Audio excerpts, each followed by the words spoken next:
Olá, sejam muito bem-vindos e bem-vindas a mais um episódio do podcast Ciência da Bola. Eu sou o João Vitor, estou trazendo hoje o episódio 149 do nosso podcast para uma conversa muito legal para falar sobre futebol, falar sobre treinamento, carreira como atleta, como ex-atleta, com um convidado também muito especial. Mas antes de chamá-lo, eu quero agradecer a você que nos acompanha.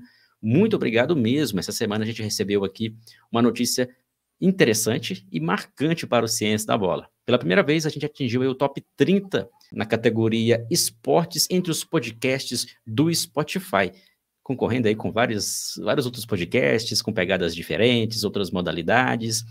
Muito obrigado mesmo, sem vocês a gente não chegaria até a essa posição e esperamos crescer cada vez mais com a sua audiência. Então, se você está acompanhando esse episódio, gosta do nosso podcast, deixe o seu like, se inscreva se você ainda não é inscrito aqui no YouTube. Se você também quiser colaborar com o nosso projeto, você pode participar da nossa comunidade, ter vários benefícios, se tornando membro aqui, assinante no YouTube também, tá certo?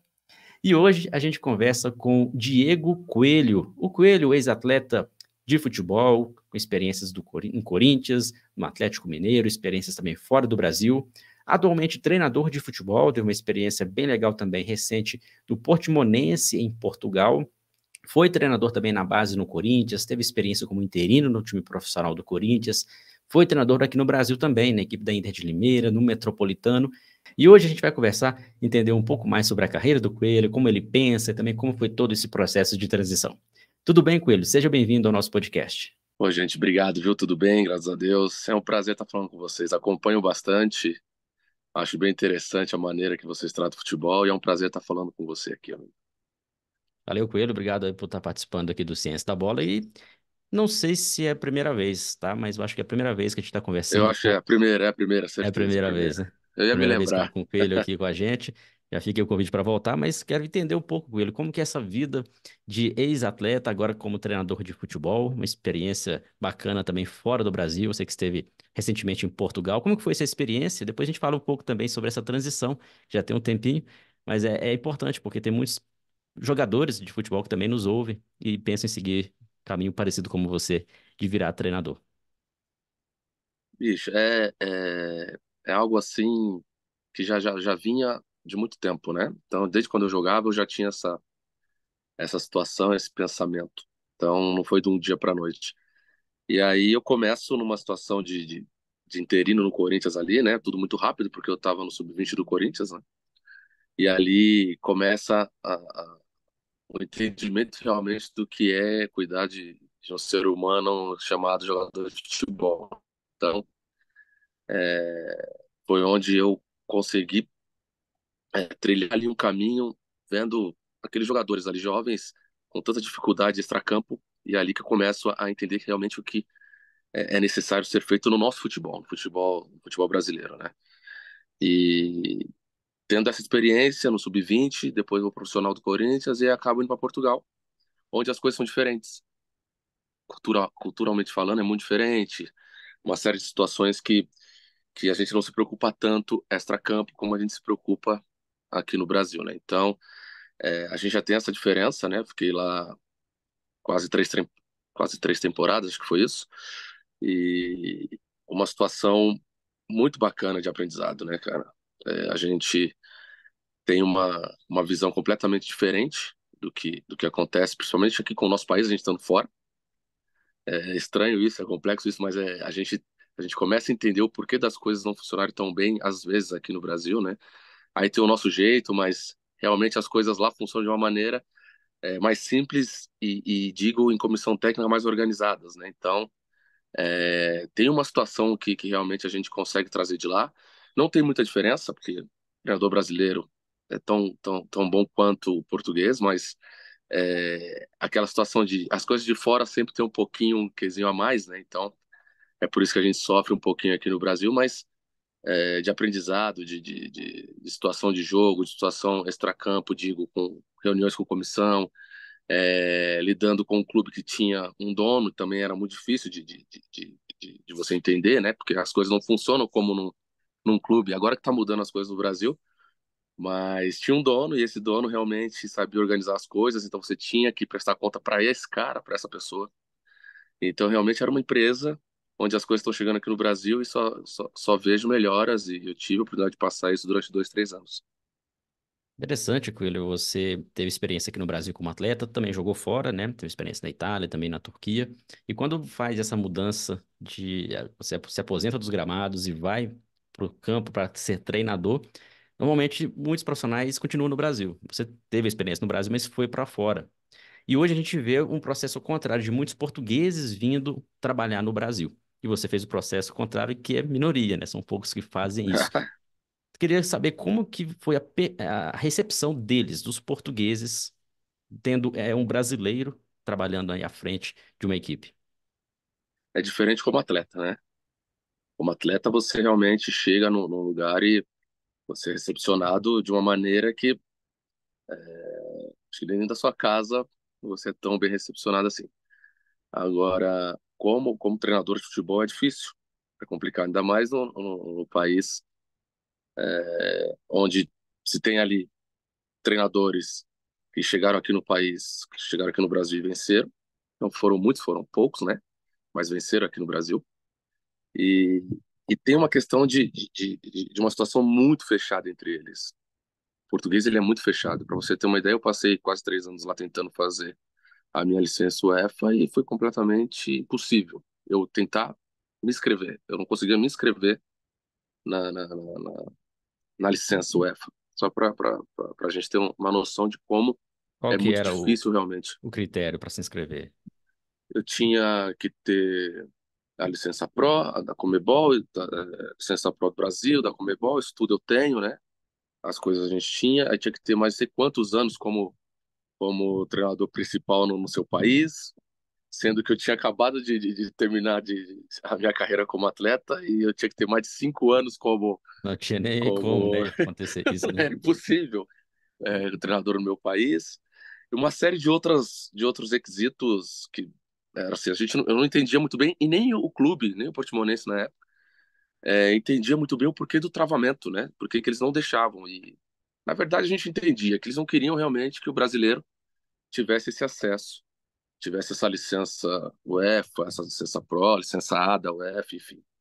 Então, não foi só comigo, né? Eu lembro de um episódio do Paulo Turra também, que foi para lá e não conseguiu dar sequência no trabalho dele porque ele não tinha licença e não deixavam ele praticar a licença, nem se inscrever na licença, enfim. O português é muito fechado, então isso foi difícil. Como o clube era de brasileiro, então eu tinha essa oportunidade de estar tentando, fiquei lá mais tempo, rodei muito o país para ver jogos, estudando, fazendo estágio por lá, mas era muito difícil a situação da licença. Então eles têm esse fechamento entre eles, que só se acontecesse no Brasil a gente não teria tanto treinador estrangeiro. E o lema deles é esse, né? Aqui só trabalha treinador português.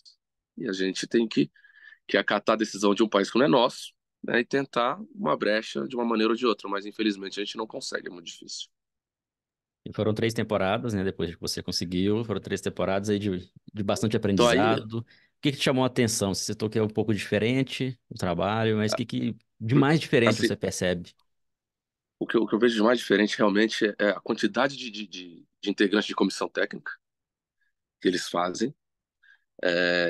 Realmente 6, 7 caras profissionais que chegam ali e conseguem organizar tudo. Ah, essa é a diferença. Aqui no Brasil a gente não consegue chegar com 7, 8 caras num clube. Lá eles têm essa cultura e eles conseguem organizar muito bem as coisas. Não vi tanta diferença dos treinadores brasileiro para português, português para brasileiro. Não vi muito isso, não. Até acho que os nossos aqui são melhores, essa é a minha opinião. Mas tem treinadores lá fora da curva, como aqui também tem. Então, eu vejo muito. Você pega o Amorim do esporte. O cara, ele é muito organizado e muito inteligente, é um grande treinador. Então, são treinadores assim que a gente admira, que a gente vê, que a gente procura entender, que a gente procura ver o tipo de trabalho. E lá é um pouco mais fácil de você entender isso, sabe? Não tem tanto jogo, as coisas não são vamos dizer assim, tão na loucura como é o Brasil, o calendário brasileiro, aquela loucura toda lá.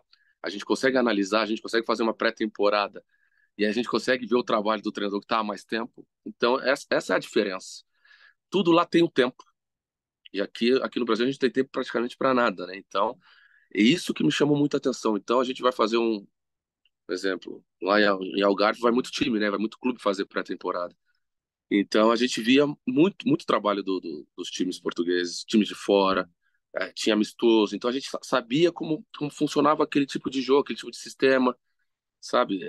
Realmente me chamou muita atenção porque tinha tempo para ver isso e a gente se adaptando, a gente tentando colocar a cabeça no lugar e fazendo com que as coisas funcionem para você, cuidando de você, para você entender o trabalho dos outros. Isso funcionou muito para mim e eu saí de lá com uma bagagem muito boa. Muito bom, Diego, entender como que é esse processo, esse trabalho fora do Brasil. Algumas pessoas falam isso quando vão para fora, a questão de organização, é a cultura, então não é tão simples se implementar isso no Brasil de uma hora para outra. É, Isso vai acontecendo aos não, poucos, talvez até com a não vinda de dizendo, alguns portugueses pode é, ajudar nesse processo, né? não dizendo que nós somos desorganizados, não é isso. É que aqui a nossa loucura de jogos e de Sim, trabalho, ela não deixa a gente ter esse tempo, né?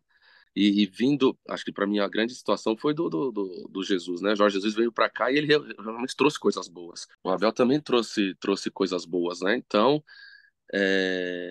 vejo a chegada desses dois treinadores como uma situação de muita alegria para o futebol brasileiro, sim, com certeza. principalmente para os treinadores brasileiros, sabe? Não concordo com tanto de situações que vêm, que chegam no Brasil, essa é a minha opinião, mas o que esses caras fizeram, o que esses treinadores, o Mister Jorge Jesus e o Mister Abel fizeram é realmente algo de ser, de ser olhado de uma maneira diferente para a gente conseguir fazer com que o nosso futebol evolua cada vez mais. E eu acho que a vinda deles é muito isso, sabe? Legal, legal, Coelho. Vamos mudar um pouco de assunto, quero entender a sua visão como um ex-atleta em relação ao trabalho hoje em dia. Você teve uma vasta carreira no Brasil, conviveu com vários treinadores, e esses treinadores, cada um com seu perfil, sua forma de trabalhar, e você também teve uma época, viveu numa época, né, como atleta profissional, onde o futebol estava começando ali a ter um desenvolvimento de analistas, a tecnologia chegando forte, né, dentro das comissões técnicas. Hoje você está do outro lado, você está do lado de quem é treinador.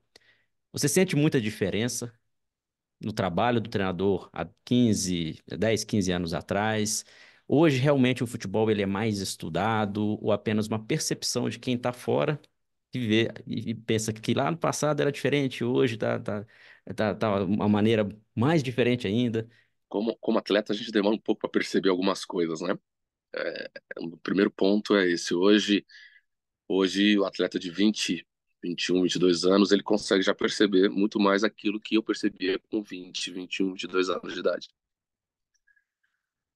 A grande questão é um ponto forte, eu acho, que naquela, vamos dizer assim, 2003, ali com 20 anos de idade, 2004, 2005, é, a gente não tinha tanta informação. Não digo, não digo da comissão técnica no dia a dia, mas situação cotidiana do dia, sabe? Hoje em dia você pega o telefone e você tem informação de tudo, né? Não só do futebol, não só da sua carreira, não só da sua profissão. Então, isso já parte de um entendimento que hoje, se você não se preparar, se a sua comissão não se preparar para passar qualquer tipo de informação para o atleta te engole.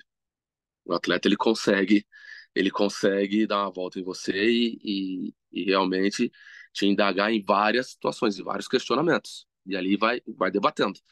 Na minha época, era aquilo que tinha, passava pra gente, um ou outro ali ia, questionava alguma coisa, mas porque a gente não tinha tanta informação. Tanto também, a comissão não vinha como hoje. Hoje, você vai passar um vídeo para o atleta, você não precisa passar o vídeo, colocar todo mundo numa sala de palestra e passar um vídeo, né? Você pega os seus analistas no dia a dia, você pega o seu computador e vai ali, individualmente falando com eles, né? A maneira que eu gosto de trabalhar, principalmente porque hoje tem muito analista, tem muito auxiliar. Então, hoje a informação, ela é crucial.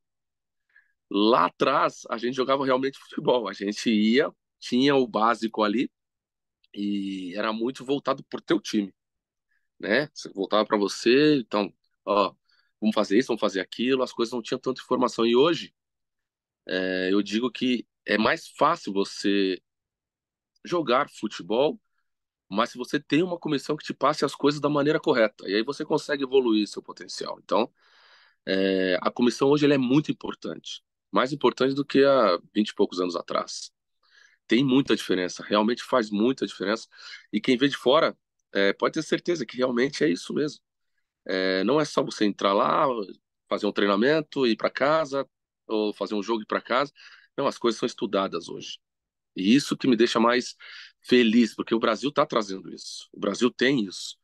A maneira da situação passada para o atleta hoje, a gente dá tudo de mão beijada para o atleta. Então, a questão de entendimento ela é muito maior. Então, é isso que faz com que a gente não saia disso. Porque é gostoso você passar a informação e aquilo dá certo, sabe? Então, é gratificante você estar num lugar assim, entender que o futebol está evoluindo para esse lado, e a gente só vê sequência, só vê crescimento, e espero que a gente tenha mais e mais aí, porque o futebol brasileiro precisa muito disso, realmente. É uma tendência, né? Não só dentro do futebol, mas em diversas áreas, Tudo, evolução, a informação. exatamente. E isso que a gente está fazendo aqui agora, por exemplo, há 20 anos não era Não, é possível, né? impossível. Não era possível. Rápido, a gente não fala de futebol, é isso que eu não consigo entender. Tanto de margem de crescimento que a gente tem no futebol brasileiro e a gente não fala de futebol, é muito pouco. Então, quando você me perguntou, pô, vamos falar de futebol, vamos falar de futebol, porque falar de futebol é bom demais. É muito bom, porque é gostoso falar de futebol e com pessoas inteligentes, então é melhor ainda, sabe? Então, para nós treinadores, que eu falo que a gente fica muito sozinho, realmente é uma pessoa que fica muito sozinha. Se não tá trabalhando, fica sozinho, às vezes, mesmo dentro do clube, fica sozinho, sabe? Não evolui em questão de conhecimento e em questão de conversação, sabe? Então, isso é muito bacana falar de futebol. Eu particularmente adoro. Muito bom falar sobre futebol e também entender de outras óticas, né? Aqui no Ciência da Bola a gente não fala de resultado, a gente não. É, Porque o futebol ele é amplo, ele não é só o resultado de Série A, B ou C, enfim, ele é não, amplo. E assim, a gente sofre até alguns momentos com ele. Eu acho que também os canais devem sofrer um pouco de alguns haters, que é que depois que começaram a estudar o futebol, que o Brasil parou de ganhar. Depois que não, chegaram teóricos, é que o Brasil parou de ganhar. E aí vem ter interessante, né? Recentemente a gente chegou aí no top 30 dentro da categoria esportes, quer dizer que o pessoal gosta de ouvir, gosta de acompanhar, entender o futebol de uma outra lógica, e é até interessante que tenha comentários como esse para que quebre alguns mitos de que, como você disse, é importante hoje ter conhecimento quem trabalha com futebol, porque o atleta também tem um conhecimento. Ele está todo dia consumindo ali informações, tentando entender também o adversário. Então tem que ter o conhecimento. Só que muitas pessoas ainda se apegam ao estudar aos livros, ao sentar e ficar só teorizando. Creio que não é assim também que você faz. não, Claro que tem um não momento é da isso. gente ler, aqui, Lógico. alguns livros aqui, ler, É mas isso aí. conversar com as pessoas também é interessante, né? E queria saber de você, Coelho, como que você faz para se capacitar, além dos cursos que são necessários, as licenças, você inclusive já tem a licença Pro, mas como que foi essa transição? Como que você se preparou para ser treinador, se você já vinha estudando enquanto jogador e hoje em dia, como que você sempre se mantém atualizado dentro da área? Eu, eu quando decidi sair para essa área, né, caminhar para essa área de treinador, eu já jogando, eu já estava com esse pensamento, né? Porque, assim, é, lesões a gente tem, eu tive bastante, né? E não foi isso que me fez parar de jogar futebol. Mas o caminho do atleta ele é pesado depois dos 30 e poucos anos, com bastante lesões. Então, eu fui começando a entender o que os treinadores começavam a passar para mim, não só os treinadores, né, mas auxiliar, preparador físico, aí staff do clube, tudo uma série de pessoas, eu comecei a entender. E aí eu tive a oportunidade de começar no Corinthians, né, de auxiliar uma série A3, que o Corinthians tinha uma parceria com o Flamengo de Guarulhos, tá? E aí eu lembro perfeitamente, pô, você acabou de jogar e, e vai ser auxiliar na série A3, uma parceria. Falei, ó, rapaziada, é o seguinte, quando a gente monta alguma coisa, a sua casa, seu prédio, você tem que ter um alicerce, certo? Eu não posso passar por cima de situações onde eu sei que eu vou estar numa zona de conforto e eu não vou aprender praticamente nada. Então foi isso que me fez levar, isso que me fez ir para a base, sabe? Para aprender algumas coisas, para entender como funciona o futebol. Porque eu sei que o caminho para ser treinador ele é difícil, ele não é fácil. Então eu quis começar do certo, começar lá embaixo para ir pegando todas as experiências possíveis, auxiliar, olheiro, todo tipo de coisa. Porque o futebol ele é amplo demais, mas eu gosto de centralizar para depois ir saindo, sabe? Para entender como funciona esse futebol tão amplo, né? Essa coisa tão difícil de colocar em prática. E por que eu vou começar lá de cima se eu posso ter um alicerce e ter uma carreira mais sólida, sabe? Então, e aí comecei. E aí foi esse gatilho que me trouxe para ser treinador, porque você quer ser treinador, você quer ser aquilo, você quer ser aquilo, mas quando você realmente está no meio do furacão, você começa a perceber se é aquilo que realmente você quer. E aí foi onde eu, graças a Deus, fiz essa boa escolha e realmente falei, agora 100% de certeza que eu quero ser treinador. Então começou assim, sabe? Então foi algo que eu não esperava, porque é um mundo muito diferente, é muito difícil, né? É muito diferente de ser atleta, de ser qualquer outro tipo de situação, porque você é o comandante, tudo é em cima de ti. Então, se você não tiver um equilíbrio mental, físico, uma energia boa, bicho, as coisas não funcionam. Então, você tem que cuidar de você primeiro para depois você cuidar do teu elenco, vamos dizer assim. Então, as coisas eu fui aprendendo aos poucos e hoje é um pouco mais preparado para continuar a carreira. Sempre assistindo jogos, e de vez em quando É, eu acompanho seu a- Instagram ali, você tá assistindo, acompanhando. É uma maneira de editar, se atualizando também, né? respondendo essa pergunta, como que eu vou me atualizando? Cara, eu tenho um tactical pad, isso não, que fico mexendo aquilo lá para mim é uma terapia. Eu fico igual um doido. Minhas filhas falam que é o joguinho do meu pai. Eu fico ali, tipo, com ideias, né? E vou gravando, vou fazendo e vou gravando. Mas o que me faz realmente me atualizar e estudar é jogo de futebol. Eu tô tentando lembrar aqui quem foi que me falou isso no início da minha carreira, uns 5 anos atrás, como treinador, e ele falou, Coelho, a melhor coisa para a gente se atualizar e estudar é ver jogo de futebol. Não importa qual a divisão, qual campeonato, importa é você ver jogo de futebol. E eu vejo bastante, bicho. Eu vejo, quando eu posso, eu vejo bastante, porque ali é onde eu consigo entender. Gravo bastante jogo, paro ele, coloco em tela grande, vou abrir na câmera. Recebo muito jogo também, né? Tenho muitos amigos analistas, muitos amigos treinadores, pra gente, como tá sem fazer nada, eu peço, me manda jogo aqui para analisar, para ver como é que tá. Então, são essas situações que eu consigo ir me atualizando e estudando cada vez mais.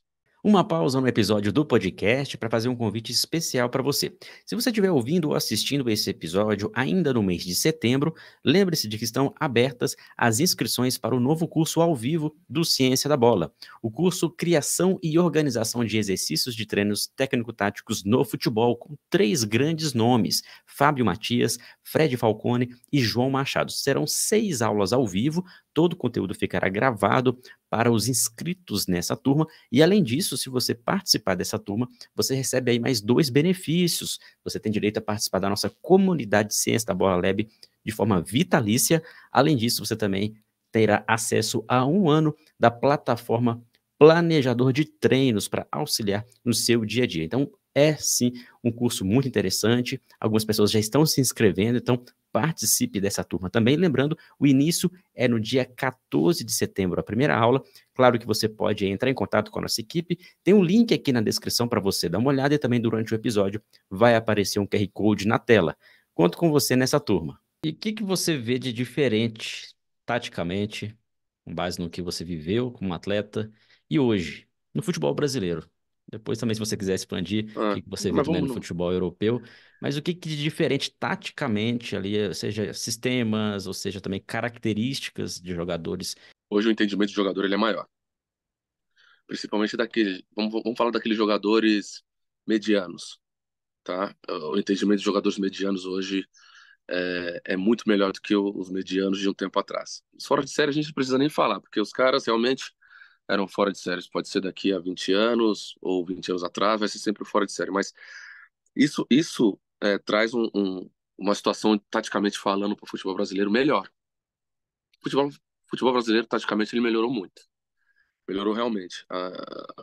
As coisas que a gente começa a ver no futebol brasileiro de uns 5 anos, eu acho que 5, 4 anos para cá, é uma situação mais esclarecedora para o jogador. Então, para a gente falar disso dentro de um jogo, eu preciso falar como funciona no dia a dia do treinamento. Então, o treino mudou, né? O treino não é mais só aquilo. É, chega lá, faz o teu alongamento, aquece e vai para um coletivo ou vai para um rachão, as coisas mudaram. Então já parte daí, os treinadores brasileiros começam a entender que a situação semanal ela é muito importante para o jogo. E aí começa a implantar situações táticas. E aí com vídeos, aí vem analistas, tudo, uma coisa sempre vai puxando a outra, né? Por isso que eu falo, a comissão que a gente falou lá atrás, então as coisas vão sempre puxando a outra, porque as informações do time adversário vai chegando, a tua informação do jogo passado, que foi ontem, que foi domingo, exemplo, para você jogar na quarta, você já tem na segunda, na terça você já vai saber o time adversário, então você já sabe o que aconteceu no jogo passado e sabe o que vai acontecer no jogo daqui adiante. Então são situações que o jogador mediano, digo mediano porque assim, que o futebol brasileiro ele tá no nível médio ainda, né, cara? Não tá naquele nível alto, aquela coisa que a gente fala assim, poxa, a gente pode considerar o nível de jogador do futebol brasileiro a nível alto hoje. Não, não pode, principalmente, me preocupo sempre é o calendário, que é uma coisa absurda. Mas, taticamente falando, eu vejo melhoras não só em time grande, em time mediano, em time pequeno, onde eu vejo a melhora taticamente, a melhora tática nos estaduais, só no Campeonato Paulista tem muito time bom que tem isso. Não é à toa que estão liderando aí a Série B, né? Os times paulistas estão ali, Novo Sim. Horizontino, você pega Mirassol. Isso, taticamente, eles estão ali, ó, há bastante tempo. E eu falo disso porque o treinador do Novo Horizontino já está há bastante tempo lá. Então, eu tô lembrando de jogos aqui no Brasil, no Campeonato Paulista, que está sendo feito a mesma coisa no Campeonato Brasileiro na Série B, e taticamente perfeito. Defensivamente, então, melhor ainda. Porque ofensivamente a gente tem aquela situação do jogador brasileiro que ainda tem, né? Tem um drible, tem aquela do 1 para 1, mas taticamente, defensivamente falando, melhoramos muito, melhoramos bastante. Então, é gostoso de ver, é por isso que a gente tem que estar sempre atento, estudando sempre, porque vai melhorar cada vez mais, porque as informações vão chegando cada vez mais e o jogador hoje ele está mais interessado nisso. O jogador não chega hoje no clube e vai embora. Ele chega antes, horas antes, e vai embora horas depois. O jogador sabe que agora ele tem que ser realmente profissional, porque senão vão atropelar ele. Então, o entendimento do jogador mudou e isso só vem agregar o futebol brasileiro. Isso até na base, né? Você teve experiência também atuando na base, então ali um jovem de 17, 20 anos, ele É também impressionante. já é selecionado até por essa compreensão tática, né? É impressionante. Eu falo que a base ela dá a liberdade da gente errar. A gente quer fazer uma situação tática. Quer ver? Eu passei isso durante. Foram 3 anos, eu acho. Fiquei mais tempo na base do Corinthians, mas acho que foram 3 anos. E esses dias eu estava conversando com um analista que está até em Portugal, o Ian. A gente, no primeiro ano, a gente tem um time. Eu não tenho jogadores para fazer na base um 3-5-2, por exemplo. Então eu tenho que analisar o que eu tenho de jogadores jovens ali, de 17, 18 anos, para fazer um esquema tático. Vamos jogar no 4-3-3, um exemplo. Eu jogo o ano todo no 4-3-3. Aí muda os jogadores. Aí eu já não tenho mais jogadores pro 4-3-3, eu tenho jogadores pro 3-5-2. Aí vai pro 3-5-2. E isso vai fazendo com que a gente cresça. Isso traz um aprendizado pra gente. E eu fico muito feliz nessa época que eu passei, porque a minha comissão ela era espetacular. Eu tinha o Rodrigo Leitão como meu auxiliar, depois eu tive o Seabra como meu auxiliar. São pessoas completamente inteligentes, que dá até dor de cabeça de tanto inteligente que eles são. Quando coloca ali algumas coisas, eu fico até meio perdido, mas são pessoas que me ajudaram muito. Então, eu fui tendo ali situações que eu tinha que me adaptar, que tinha que me transformar de novo a cada ano que passava. E isso a gente ia colocando muita informação para o atleta. O atleta ia colocando formação para o atleta, formação para o atleta. E chegou um ponto que a gente olhava assim: é isso, o jogador está pronto ali para se for chamado profissional, se quiser sair daqui para ser um jogador de futebol. E realmente muitos daquela época se tornaram realmente jogador profissional. Mas foram assim, tempos com bastante informação para eles. E o jogador que você falou, 16, 17 anos, 18 anos de idade, com uma bagagem de informação muito grande, taticamente falando. E lá em Portugal, os atletas que você teve a experiência de trabalhar também com essa. Você pensa que também tem essa consciência tática desenvolvida, tanto quanto aqui no Brasil? Lá tem uma situação que só os grandes eles conseguem ter essa situação. Sub-11, sub-12, sub-13. Os clubes menores eles têm essa dificuldade. Então, lá no Portimonense a gente só tinha o sub-23, não tinha o sub-20, não tinha o sub-17. Então a gente pegava os jogadores mais assim, mais prontos, que tinha uma dificuldade grande de situações táticas, porque não tinha uma base, né? Igual aquela base que a gente fala, vai pegar um jogador, você pega hoje um jogador no Palmeiras hoje, você sabe que aquele menino de 11, 12 anos, ele vai ter uma situação tática até o profissional, porque tem profissionais lá que conseguem fazer isso, que conseguem fazer que o jogador tenha essa consciência até lá em cima. Treinador de sub-11, sub-12, sub-13, então é uma situação de organização nas categorias de base. E lá em Portugal a gente não tinha muito isso, então a gente tinha que fazer com que otimizar tempo era a nossa situação mais perigosa que a gente tinha, que a gente podia passar por cima de uma situação que o jogador não pudesse entender ou fazer dentro de campo. Então, Portugal ali mesmo foi mais para entender como que era o futebol ali português, o treinador português. A situação da base ali em Portugal, ela já é mais, vamos dizer assim, não tão boa quanto aqui no Brasil, sabe? Aqui no Brasil, a gente ainda dá muita atenção para isso. Lá, como não tinha sub-20, sub-17, então não tinha muita atenção. Era fazer com que o jogador tirasse o máximo dele ali para ele ir profissional. Essa era a grande questão. Então, aí no Brasil, a base já dá essa base Ah, mesmo pro dá essa atleta base.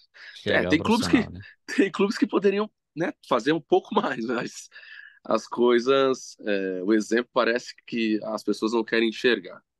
Então, torcer para que a base no futebol brasileiro tenha realmente a sua importância, porque para mim é a situação, o setor mais importante de um clube é a base. E até um assunto interessante, Coelho, que se você quiser abordar, a gente vê hoje muitos atletas jovens saindo do Brasil. No passado também já era assim, só que hoje É, está ficando mais evidente. Até pode ser a questão da informação, hoje fica mais nítido aí os atletas, as transferências. E o Brasil já pelo terceiro ano consecutivo é o país que mais vende atletas para outros países. E muitos jovens saindo. Grandes promessas, inclusive atletas de seleção, né, como o Endrick, outros atletas aí. Você acha que essa saída precoce é, tem a ver com a necessidade que os clubes hoje têm de fazer dinheiro, fazer caixa? Ou você acha que os clubes europeus precisam de dar uma continuidade nessa formação para meio que deixar ali os atletas terminarem o seu processo de formação com um jeito mais europeu de atuar? É uma pergunta um pouco difícil, um pouco polêmica, fica à vontade. não, mas é interessante a pergunta. E a minha opinião, ela vem de fora para dentro, ela vem lá de fora. Aqui é um celeiro, não adianta. O futebol brasileiro, ele vai aí todo mês, dois meses, até menos, te dar jogadores. Se você entender realmente como funciona, os times lá de fora, eles olham muito para isso. Então eles não perdem tempo.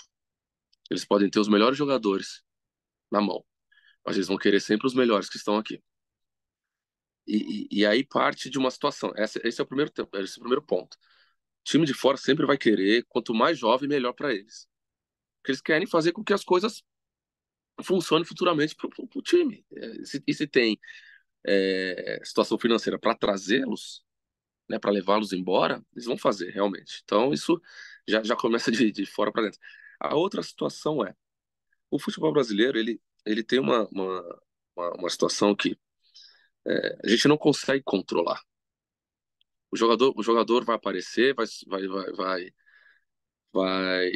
despontar com 16, 17 anos. Você vê o caso do Estevão hoje, 16 anos, 17, já foi vendido e o clube brasileiro precisa do dinheiro. O clube brasileiro precisa do dinheiro. Hoje, está caminhando para um lado, será que vai precisar tanto? Com a SAF chegando, organizando as finanças de um clube, será que fica uma pergunta, será que a gente vai perder tantos jovens assim daqui a alguns anos, né?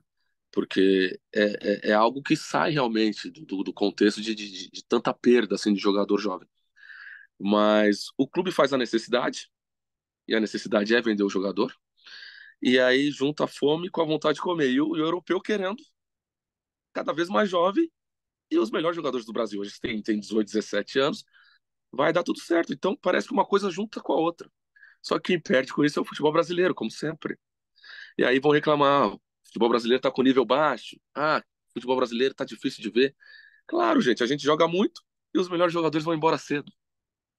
Então não tem como, né? Então é uma pergunta realmente difícil de responder, mas eu vejo mais por esse lado, sabe? A necessidade de venda dos clubes e a necessidade de compra dos clubes europeus querendo o mais cedo possível os nossos grandes jogadores.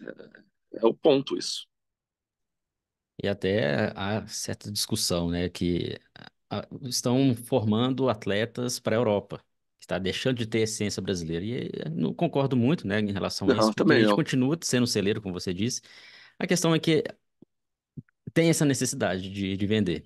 E os clubes também, Tem. eles precisam comprar para até para garantir ali um jovem, uma jovem promessa no clube, depois eles podem emprestar.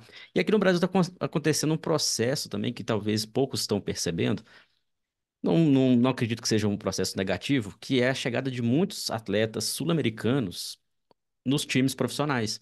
Então, Aham. se você vê a escalação hoje de equipes de Série A, por exemplo, tem equipes que quase 50% dos titulares ou são argentinos, são uruguais, são paraguaios, e entra um pouco nessa questão também. É a questão de moeda, de valorização, que você consegue, os clubes conseguem trazer esses atletas. Não estou dizendo que isso é ruim, até porque são profissionais de boa qualidade, Uhum. não é à toa que estão nessas equipes. Então é um pouco parecido, não sei se você pensa o mesmo, que eles é um pouco Ah, parecido do que a gente. Lógico é. que né, é difícil concorrer com a Europa. Exatamente, é como os países sul-americanos tá difícil concorrer com o Brasil. O que se paga hoje é um absurdo. Então, fazem com a gente faz com os outros. Mais ou menos isso, vamos dizer assim. É, são jogadores que estão realmente chegando. Essa semana eu analisei alguns jogos e vi muitos jogadores estrangeiros, realmente, né? O clube brasileiro indo atrás, indo atrás de grandes jogadores até. Mas realmente uma coisa pode se espelhar a outra, né? Só que, como você falou que não concorda, eu também não concordo que a gente tá criando jogadores para a Europa. Não é isso. Jogador europeu, claro, não vai ter um para um do Estevam, né? Que você pega esse menino de 16, 17 anos, que ele faz um para um, é uma coisa absurda. Ou o Vinícius Júnior há tempo atrás, né? O Neymar há tempos atrás. Então, isso é nosso. Só que a gente não tem como segurar. Se a gente pudesse segurar, a gente estava segurando. Eu tenho certeza disso. Se a gente pudesse fazer um futebol melhor, a gente estava fazendo um futebol melhor.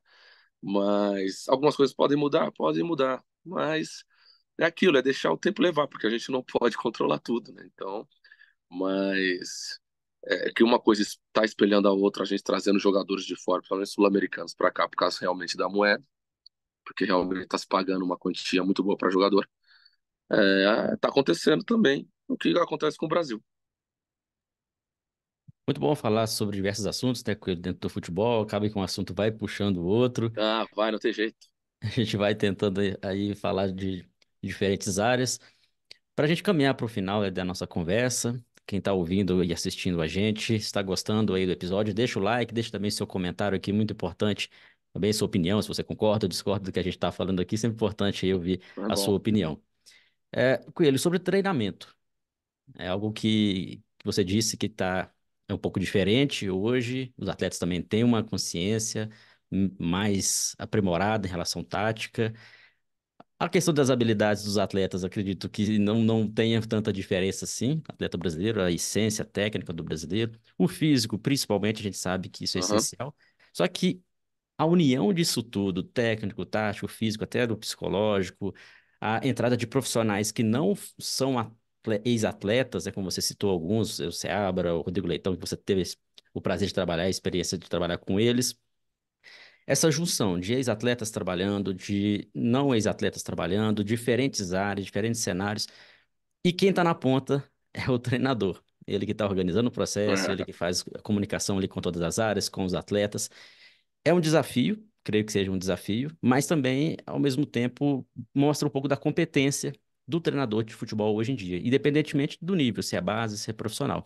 Eu queria saber a sua opinião, um dos desafios que você sentiu na carreira como treinador e aquilo que te motiva a continuar ainda nesse meio. Eu falo que eu sempre. A sorte me acompanha, porque eu, quando decidi ser treinador, eu comecei a ser auxiliar do Osmar Loss, que é outro acadêmico. E ali, para mim, foi o ponto de partida. Algo surgiu e eu falei, pô, é isso mesmo. E eu aprendi situações de treino ali completamente diferentes daquilo que eu já tinha vivido como atleta, né? A organização do treino, porque eu não conseguia chegar na sala do treinador e ver como que ele montava um treino, alguma coisa parecida. E aí eu tive essa oportunidade com o Osmar de começar a montar treinos. Montar treinos, acho que ele nem sabe disso, porque é uma coisa, ele é muito meu amigo, mas é uma coisa muito minha que eu reparava bastante. E a organização do treino, vamos dizer que hoje é uma segunda-feira, na próxima segunda ele já sabia o que ele tinha que fazer para a próxima semana. Então ele chegava mais cedo, revisava o treino do dia e acabava o treino, ele já revisava o treino de amanhã e assim a revisão do treino. O treino era montado, todos os treinos eram montados, equiparando com a equipe que a gente ia enfrentar e a gente ia moldando. Se tivesse alguma situação de, de lesão durante a semana, a gente já tinha como consertar aquilo, então era uma situação muito organizada. Então eu peguei aquilo e hoje toda vez que eu vou montar um treino, eu monto os treinos da semana, junto com o preparador físico, os analistas, com os auxiliares, e delego, cada um vai fazendo a sua função. Só que cada um vai fazendo a sua função para na ponta estar interligada naquilo que eu quero para o time, para aquele dia ou para aquele final de semana de jogo. Então, lá vem a comissão técnica de novo. A importância da comissão técnica para entender aquilo que você quer. Então, eu não monto mais todos os treinos. O auxiliar vai montar o pré-treino, o preparador físico, o aquecimento. O treino principal é comigo. Então, eu já sabia o treino principal e o treino do preparador físico e do auxiliar encaixando com o meu treino principal. Então, aquilo me dava uma sensação de libertação na mente, que eu ia cada vez mais puxando eles e cada vez fazendo um treino, mas cada vez mais me aprimorando em fazer treino para colocar aquilo em prática. E aí aquilo foi me dando uma sustentação, uma confiança de treino muito grande, que até hoje eu faço isso. E aí eu tive a sorte de ter o Vini, Marcos como meu auxiliar, Rodrigo, Seabra, que entendiam isso. Um dos preparadores físicos, o André Galbi, eu tive o Anselmo, o Sbrage. Então são pessoas que conseguiam, mesmo sem eu pedir nada, interagir com o treino principal. Então tudo era interligado. Então isso era maravilhoso, assim. Parecia que eu estava no paraíso quando eu ia fazer um treino, que eu não precisava pré-treino nem o aquecimento. E a comissão me ajudava muito. Então, uma dica que eu dou, se a gente quer fazer tudo sozinho, a gente não consegue. A comissão ela é muito importante. E ela entendendo o que você quer, fica mais interessante ainda. Para o seu trabalho, para você ter com o que se preocupar. Eu falo com me preocupar com o quê? Com o atleta, saber se está tudo bem, como que ele chegou, se está tudo bem em casa. São uma série de situações que o treinador consegue se tiver uma comissão organizada e competente, juntando com o treino, dá para a gente realmente olhar o contexto geral do dia a dia de um treinamento. E um dos desafios na carreira como treinador que você sentiu e que nem imaginava quando era atleta que o treinador passa por isso? Pô, bicho, essa ela é mais voltada pro ser humano, que eu não sabia que eu ia sentir tanto essa situação que aconteceu comigo, de fazer uma simples pergunta para um jogador. E eu lembro até hoje, dá até aí, pessoal, de lembrar como que foram as situações. E não foram só uma vez, foram duas ou três. Perguntar pro jogador se estava tudo bem, e o jogador desabar chorando por problemas com a família dentro de casa. Então, e são situações pesadas, né? E ali eu comecei a entender que não adianta nada eu cobrar um jogador, cobrar qualquer pessoa, em qualquer trabalho, em qualquer área, se você realmente não cuidar do ser humano. Então, o ser humano ele é mais do que importante. Então, quando eu percebi isso, por isso que eu falo que a base me deu uma sustentação muito boa para chegar no profissional e entender como funcionava e era um jogador profissional, né, chorando. Então, eu parei, eu olhei, eu falei, eu preciso realmente cuidar do ser humano para depois cobrar qualquer situação desse jogador. Era uma situação pesada na família, na casa, tal, que a gente conseguiu consertar, a gente conseguiu fazer com que ele saísse desse ambiente e graças a Deus deu tudo certo. Mas foi um desafio assim de tirar o cara de uma situação muito ruim e fazer com que ele jogasse futebol novamente. Então foi complicado isso. Acaba que o treinador ele também tem que entender muito de pessoas, né? Não É, só de futebol. É aquele então ditado, é, né? Quem só entende de futebol, pouco entende do cenário todo do futebol, né? exatamente. Então, o jogador ele tem essa carência, a nossa cultura traz isso, né? Jogadores de lugares ruins, jogadores de lugares onde realmente as coisas são mais pesadas, e a gente tem que entender que antes de qualquer coisa, de cobrar um atleta, a gente tem que entender que tem um ser humano ali, que às vezes tudo está nas costas daquele rapaz, daquele ser humano, e a gente às vezes não consegue entender porque a gente só olha pra gente, a gente não consegue olhar ao nosso redor. Então eu tenho muito cuidado com isso hoje, e graças a Deus as coisas vão caminhando bem. Recebo ligações até hoje de jogadores para conversar, para a gente bater um papo, e eu acho que isso é válido, isso é válido. O futebol ele não é só a bola entrando dentro do gol, não. Tem muita coisa por trás disso que faz com que a bola realmente entre e faça com que você tenha sucesso. Mais fácil é um ditado, né? Que já ouvi esse no mundo da bola, futebol é colocar a bola na casinha. O mais fácil é colocar a bola na casinha, né? O mais difícil é fazer com que todo o cenário aconteça para que ela entre, Exatamente. né? Exatamente. O dia a dia ele não é fácil. Porém, eu gosto. Eu não consigo, eu não me vejo fazendo outra coisa. Já nesse tempo que eu fico agora parado, depois que eu voltei de Portugal, né?